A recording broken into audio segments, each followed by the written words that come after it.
Welcome to another episode slash, well, all right. Welcome to another episode of JewishDrinking.com, the video and podcast. I am Rabbi Drew Kaplan, your host, and today we have on a guest, Professor Tanhum Yoreh at the University of Toronto, who we're going to be conversing. We're going to be talking about today, Bal Tashchit, do not wantonly destroy. Is that how you translate that?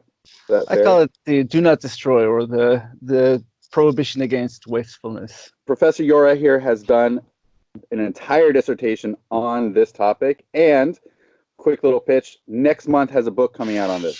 So Professor Yoreh, what can you tell us about Bal Tashchit in general? Okay, so first off, can you hear me properly? There was just some loud power sawing in the back. I heard the loud power sawing.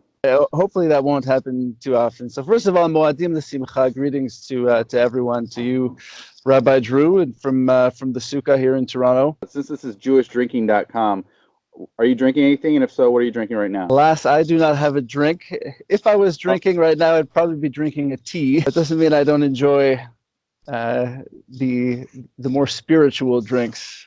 Right. That's the challenge of drink. That's the challenge of this in the middle of the day.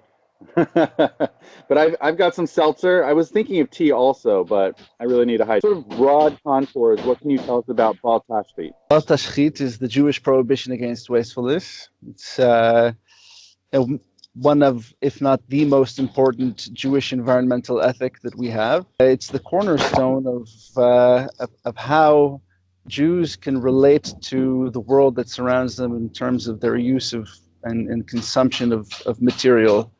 The framework tells us that we are not supposed to wantonly destroy anything. And of course, what does that actually mean? That's a challenging concept, and it's one that originates in the Torah, Deuteronomy 20:19, when we're laying siege against an enemy city, prohibition against cutting down its fruit trees. And then from there, a general ethic and prohibition is derived: do not needlessly destroy anything. And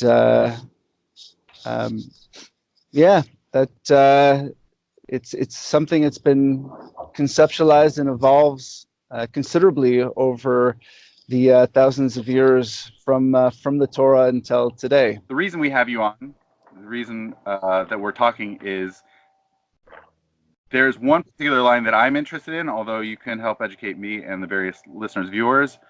There is a statement by Rav Pappa in the Babylonian Talmud in Shabbat 140b, where he says, if you have in front of you beer and wine, and you can drink the beer, but you choose wine instead, you have transgressed this rabbinic prohibition of Bal Tashchit.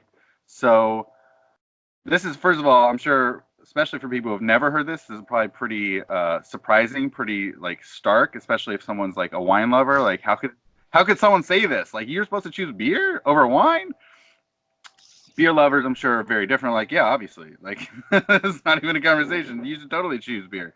What's going on for him? Like, what are the factors contributing to his statement? I think there's a couple of factors. One is that it's possible that he is an ascetic of types, and saying that, well, beer is a crucial drink for sustenance, and a lot of people drink beer throughout the ancient and medieval era as a substitute for water, because water is not the cleanest of sources. We didn't have fluoride or other treatment plants that we could use to purify water. So that's one angle of it. So where does Bal Tashchit actually come into this? Well, there's two dimensions. One is that, and we can look at this in terms of a cost thing. Beer is cheap, wine is expensive. If you're wasting your money and buying the most expensive or the more expensive option when you could have gotten along just fine with a cheaper option, the claim is you are transgressing the prohibition against wastefulness. For me, I see Rav Pappa's statement as a little bit of tongue-in-cheek. because Rav Pappa is well known as a brewer Hmm. who made his fortune and got rich off of brewing beer. So he's saying it's like it's a marketing ploy.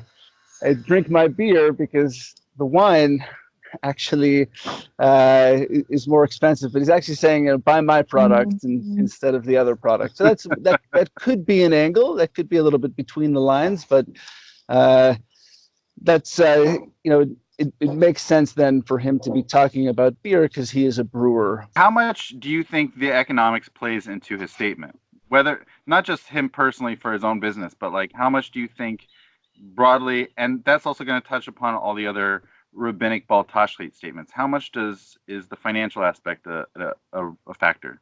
I would say in this case the financial factor is paramount. I think that we can be relatively certain that wine in this case costs more than the beer, and Rav Pappa is straight up saying, you spend more money and you don't need to, you are transgressing a prohibition against wastefulness. Now, use your money for other things. I mean, it's obviously fun. I mean, it's hilarious about Rav Pappa because on Pesachim 113a, he's like, yeah, if it wasn't for making beer, I wouldn't have become rich. So he's obviously intimately involved in this conversation. He has some lot of self-interest at stake. And I'm just going to put this as a plug for the viewers out there. I do plan on talking in a totally separate conversation to talk about Rav Pappa and his drinking predilections. So that's a totally separate conversation to stay tuned for, folks out there. All right. So coming back to you, Professor Yoreh. So how often for is broadly speaking bal tashchit is largely financially like it's a big factor, or are there other factors usually involved? Here you have to look at the evolution of bal tashchit as a concept. I think in the early stages of bal tashchit, we have this strong connection between self-harm and wastefulness. Mm-hmm. And the Amoraim, the rabbis of the Talmud, slowly but surely tease these connections apart between self-harm, or the prohibition against self-harm, and the prohibition against wastefulness, keeping the prohibition against self-harm as the prohibition against self-harm, and turning the prohibition against wastefulness into something which is largely economic and really based.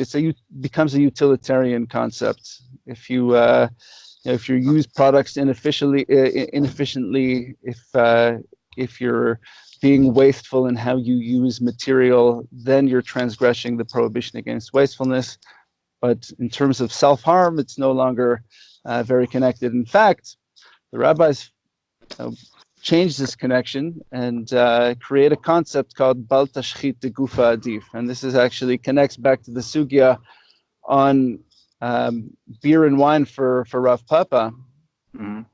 The Talmud comes in and has created this concept called bal tashchit de gufa adif, which says that bal tashchit, the prohibition against wastefulness with regard to one's own body or person, is a more important, it takes precedence. And ultimately, it says humans are always more important than material. If somebody's well-being is at stake, you always opt for the well-being of the human over material. It's funny. So I think for Rav Pappa, I'm just going to throw in a couple extra things. So additional things. One is, and I know we're like being cynical about Rav Pappa being a like brewer and like obviously saying to people like don't choose wine, choose beer, like buy my stuff. I do think there's some of that. I think that would never have been stated in Israel because he's living in Persia at the time, Sasanian Persia, and beer is way more plentiful than wine. It's a beer land versus Israel, where it's a lot more of it was and still very much is a wine country. In fact, you can usually get wine much more cheaply than you can get beer over there in Israel. There's a statement on Pesachim 8a that Rabbi Chia teaches about contrasting the how much beer there is in Persia or Babylonia at the time versus wine in Israel. So it makes it almost like a geographically contingent text that if you're, I don't know, in some place where brandy is a lot more cheaper than beer, you can probably go that direction. Like, is that do you think that jives well with what you found on Bal Tashchit? I mean, I think that when we're talking about the context of Rav Pappa again, for him, it's really a matter of economics. I think it's clear in his context, in his local context, beer is cheaper than wine. It's more plentiful than wine, and so it's a money thing again. The Talmud, the stem of the Talmud, this anonymous voice rejects that approach, and you based on the assumption that wine is actually better for one's health or has a better higher nutritional value than the beer by using this concept Bal Tashchit Gufa Adif. So it's saying we reject this concept of Bal Tashchit and when it comes to compromising your well-being, and saying in all cases when well-being is an issue, it's always people's well-being always takes precedence. So you're allowed to spend the extra money that it would take to buy wine, and it's not a prohibition. It's not a transgression against the prohibition of Bal Tashchit. I remember correctly, the first person recorded of saying Bal Tashchit de Gufa Adif Li is Rabba, correct? The third generation of Amoraim. Oh, I can't remember how many years before this. It's somewhere in my book. You'll have to check it out. It's that distinction is made in terms of when Rabbah said but so the context in Rabbah's situation was they just undergone bloodletting, common practice in that time, and so their bodies were physically compromised in terms of their well-being. They were clearly ill to some extent. So what they were doing is they needed wood to warm up their bodies. And so what they did, the only wood that was available to them was this expensive furniture. And what they did was they broke the furniture, made a fire, and so in theory, this is a transgression against the prohibition of Bal Tashchit. Here we are breaking an expensive piece of furniture just to get warm, and then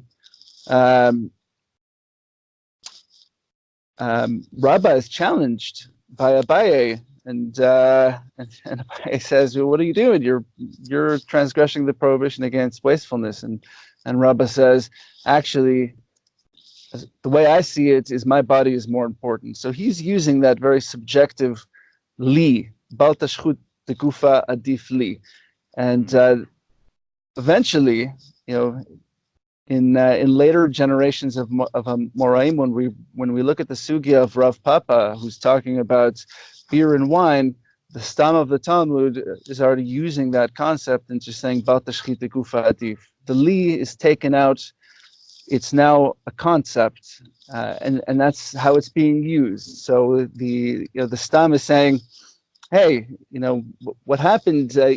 What Rabbah said makes a lot of sense, and it's no longer something that only applies to his personal preferences and his worldview and how he viewed the comparison between his body and material. This is now the rule, and this is the prevailing concept right now, and it takes precedence. It's how Bal Tashchit should now be viewed. I have two things on that. One is it's a language issue of would you expect the stam, this anonymous voice, to use the personal Bal Tashchit de Gufi Adif li? Like, I wouldn't expect the li to be used by the stam. Totally separate question, which is, do you think there's some sort of anxiety on the part of the stam of saying, like, we can't just let Rav Pappa's statement stand as it is? Like, what if you really want wine? Like, you can't always choose beer over wine. Sometimes you want wine. Like, do you think there's some sort of anxiety going on for the stam that it needs to like wiggle out this way? With regard to the li, I mean, you're right. So we wouldn't expect the stam to use that subjective element. Mm-hmm. But then again, if the concept eventually becomes a concept, if this bal tashchit gufa adif emerges from a subjective position into a general concept, then we expect them to use the concept. The very fact that they're actually bringing that specific line, that new concept, into this discourse and using it as a concept, shows that it's now been accepted and is the norm. It's the rule now. With regard to the tension, I mean, I think that Judaism constantly expresses this golden mean path. I don't think that we can reach any situation in our great understanding of Jewish traditions that would say wine is off the table now. So perhaps this is connected to that idea. I think certainly in terms of I think that there is this element of casting this ascetic tendency aside and saying this isn't the way we should operate in our day to day. We should be mindful of what is included in parameters of wastefulness. So don't go out and spend your entire salary on wine, but at the same time, enjoy wine. Use wine. It's also a core part of our tradition. So one thing I'm going to pick up from your dissertation, which is you mentioned that did you suggest that the beer is of lower quality necessarily than the wine? I think that that is implied in the sugya. Okay. So and the reason for that is, why else do we need this concept about tashchit gufa adif? Why is the consuming of beer, or in the previous example of barley versus wheat, which is brought in by Rav Chisda as preceding the example of Rav Pappa, why do you have to make these distinctions? So is it a money thing? I mean, why connect it to the body? So the very fact that you're connecting it to human well-being through this bal tashchit gufa adif, it emphasizes that this is at least perceived by them as to be something that's connected to health. Could I push back? I know I emailed this, but I'm going to push back and argue for the quantity versus quality. I know you make the quality argument that the beer is a lower quality than wine, and in Rav Chisda's statement, the barley and the wheat are of different qualities. But I'm going to argue, push back, and suggest that it's a quantity issue, that in Israel, for Rav Pappa, beer, and I think they use dates for their beer. I think dates were a lot more ubiquitous as sort of like the source material versus grapes. And so beer was a lot more commonly found than wine. And therefore, he's making that statement of like, we have a lot more of this. Like, why would you use precious wine when you can reserve that for, I don't know, Kiddush Havdalah, that sort of stuff, and leave the beer for your common everyday drinking needs and purposes, right? And I really like what the Stam does there with both Rav Chisda and Rav Pappa's statements. The saying, you can make your preferences of quantity or whatever, but at the end of the day, like, you want to do what you want to drink. Like, you don't have to stick to Rav Pappa standard. Like, I'm gonna have wine. I'm in the mood. I don't. I'm not always a beer drinker. Sometimes I want wine. Right? Do you think quantity could play into this conversation about Rav Chisda and Rav Pappa, and not just a quality issue? I think that for them specifically, certainly. I mean, they're not employing anything that has to do with human well-being. So for them, in their specific context, it is a quantity thing, and I think that quantity plays into price. And if in Rav Pappa's context, just to throw it out there, it costs $1 to drink a beer and $20 to drink wine, then yeah, it makes a big difference. And that could very much have to do with it being a more plentiful commodity. But then the stam comes in and rejects that connection. So I think it's still, regardless of Rav Chisda and Rav Pappa's intent is it being possibly connected to plentiness, then the stem of the Talmud is already saying that this is an issue of well-being, and that's why we can reject your employment of the term Bal Tashchit, of the concept Bal Tashchit in your context, and say Bal Tashchit Tekufa Adif. And we also see in another context where again we see this relationship between vines and date trees specifically in the Sugya and Baba Batra 26a, where we have this relationship, two neighbors. Rabba, the son of Rav Hanan, has some date trees, and Rav Yosef has a vineyard, and the date trees are compromising the quality of the vines.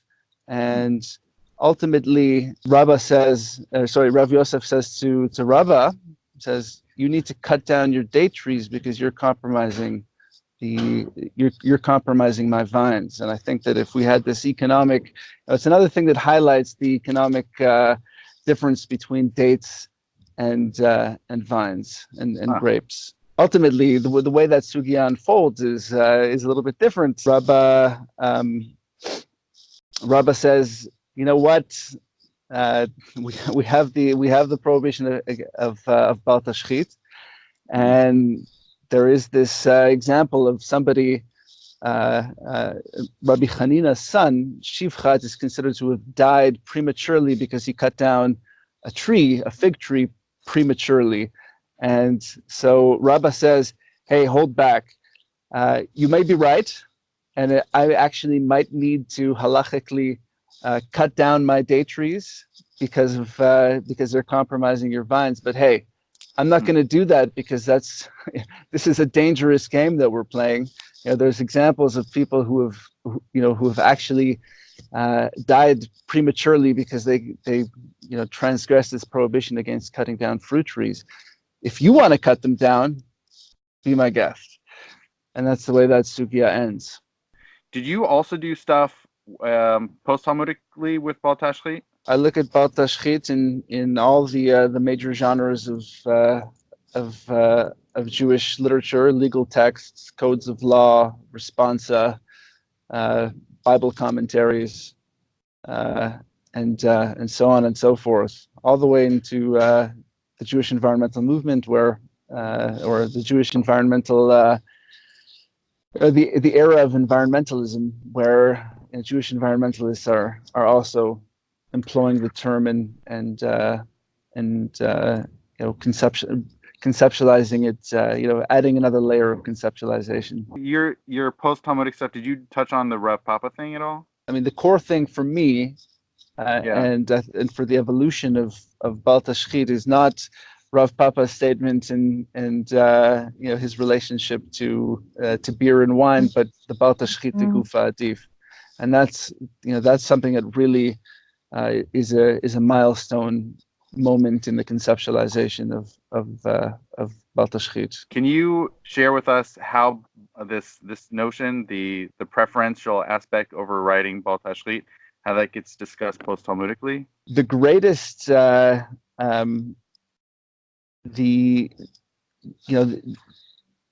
see if I can sort of quickly pick up something in my manuscript here in the responsa literature. I think in general people who have mentioned Bal Tashchit Tegufa Adif are quite surprised that it hasn't played a bigger role in terms of how it's brought in by the codes of law. So it doesn't show up in Maimonides, Mishneh Torah, doesn't show up in the Shulchan Aruch. So if I'm remembering correctly, I think that it it might be brought up in some of the responsa on Bal Tashchit, and I think it's essentially, it plays out exactly as we might expect. When the question is, self-harm versus harm of material, or the waste of material, the body always takes precedent. It is in the book. And I do remember that it appears somewhere in the response literature. I don't remember specifically which response, but again, it's used exactly in that manner to create this hierarchy between humans and material, and as one would expect. So I would say go check out the book. Don't necessarily buy it if you're trying not to waste trees. There will be a digital copy available for purchase as well through SUNY Press. So I hope that you folks will take a look at it and enjoy it, learn something from it, and share it with people who might for whom it might be meaningful. Anything else? This is great. I enjoy this. I appreciate this. Anything else you want to share about Bal Tashchit and or drinking? Yeah, I will. I'll share, a thought about, perhaps a final thought, unless you have more questions about Bal Tashchit. The very fact that Judaism has a prohibition against wastefulness, could lead us to assume that when we're talking about our consumption, or our use of material, we would always be very mindful of how we use things based on the fact that we have this prohibition. And I think what inspired me to go get into this, this deep study of what this concept is the fact that that doesn't seem to be the case. It seems that in today's day and age, Bal Tashchit is viewed within a very narrow framework. And that's essentially what got me curious about, why is that the case? Why do we have this prohibition? And, as an environmentalist, I would say I'm not seeing it practiced as I would imagine it to be. And I think a lot of it is connected to this really strong economic focus and development of the concept, this utilitarian way of seeing our relationship to consumption. If in early stages of conceptualization of Bal Tashchit, was intimately connected with self-harm, and these things were teased apart. And if we go back to these, to rediscovering this early understanding of this connection between the waste of material and that being connected to self-harm or the harm of ourselves, we get into this real strong parallel with environmental wisdom, which says, if we harm the environment, actually we're harming ourselves. I think that needs to be rediscovered in our tradition and highlighted and brought back out. There's times when reimagining our tradition is important, but it's not always accepted by everyone to bring new meaning into text. Bal Tashchit, we have this unique opportunity where the connection between this core bit of environmental wisdom is actually anchored in early readings of the text, and there's always some people over the course of history that don't forget this connection between harming oneself and harming the environment. And so this is something that doesn't need to be reimagined, but rediscovered. Wow, that's really awesome. How do you feel about bringing that? First of all, that's really awesome. How do you feel about this particular conversation of trying to bring a greater sense of awareness about Bal Tashchit and use of resources in conversation with drinking stuff? Well, the very fact that the sugya comes up and a key part of how Bal Tashchit is conceptualized comes up in the context of drinking, I think that's kind of neat. I think also, in terms of when we're drinking, one of the biggest influences in how Baal Tashchit was conceptualized was Maimonides, who ultimately explicitly mentioned that there's a general prohibition against wastefulness, something that the rabbis of the Talmud only implied. And he also brings this a little bit to bear in his Hilchot Deot, where he talks about the golden mean, the path of moderation. And I think that maybe it's useful to be mindful when we're talking about drinking that uh, as much as we might like beer, as much as we might like wine, moderation is always good, and especially in reference to Baal Tashchit. You don't want to drink too much and harm your body.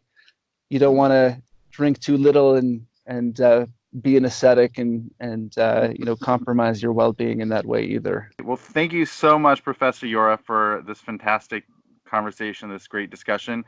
You have I mentioned this earlier, you have a new book coming out next month. You have it in November 2019. What is it called and what's it about? It's essentially, it's called Waste Not, a Jewish environmental ethic. It's essentially the journey of Baal Tashchit as it evolves from a verse in the Torah all the way into the contemporary environmental movement. And so it takes a look at all the pivotal moments and all the little nuances that the concept of Baal Tashchit, the prohibition against wastefulness, acquires along the way. The key people who have made a little shift, and which is then adopted by tradition and just keeps on informing how Baal Tashchit is viewed. And it's also a hopeful avenue that says, if we do reimagine Baal Tashchit, if we do rediscover this connection between self-harm and wastefulness, it can really go a long way in terms of getting people to think about, be mindful about how they consume. Thank you so much, Professor Yoreh. And thank you to all those viewers and listeners out there to this episode of Jewish Drinking the Show. And as always, l'chaim.